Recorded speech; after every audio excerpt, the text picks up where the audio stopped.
ঢাকার ১২টি আসনের মধ্যে বিএনপি প্রার্থী ঘোষণা করেছে মাত্র ৪টিতে। বাকি ৮টি আসন ফাঁকা রেখেছে, যার মধ্যে ঢাকা ৯ ও ঢাকা ১০ আসনে নাহিদ ইসলাম ও আসিফ মাহমুদ মনোনয়ন পাচ্ছেন বলে গুঞ্জন। লক্ষ্মীপুর ১ আসনেও বিএনপি প্রার্থী দেয়নি, যেখানে মাহফুজ আলমকে মনোনয়ন দেওয়া হতে পারে। এই ৩টি আসন ফাঁকা রাখার মাধ্যমে স্পষ্ট হয়েছে হাসনাত আব্দুল্লাহ ও সার্জিস আলমকে জোট থেকে বাদ দেওয়া হয়েছে। তাদের বিরুদ্ধে জামায়াত বিরোধী ন্যারেটিভ দাঁড় করাতে ব্যর্থ হওয়া এবং আদর্শিকভাবে ছাত্রশক্তির বাইরে থাকা, এই দুই কারণেই তারা কোণঠাসা ছিলেন। আসিফ মাহমুদের লেখায় হাসনাত সার্জিসকে বেঈমান হিসেবে চিহ্নিত করা হয়েছিল। ছাত্রশক্তি নিউক্লিয়াসে তাদের জায়গা নেই বলেই মনে করা হয়।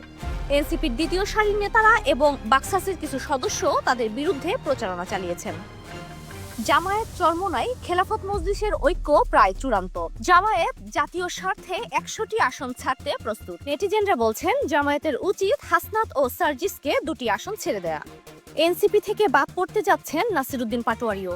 তার বিরুদ্ধে যুবদলের নয়নের মামলার প্রতিবাদে জামায়াত বিবৃতি দিয়েছে, যেখানে তাকে জুলাই যোদ্ধা হিসেবে সম্মান জানানো হয়েছে। জামায়াত শুধু এনসিপি নয়, বিএনপি থেকেও বাদ পড়া নেতাদের সাথে লেয়াজু করে বড় গেম খেলতে চায়। হয়তো হেভিওয়েটদের নমিনেশন দিয়ে দলে টানবে অথবা উপজেলা জেলা পরিষদে সমর্থন দেবে। আপনার মতামত জানান কমেন্টে। এমন আরও বিশ্লেষণ পেতে সাবস্ক্রাইব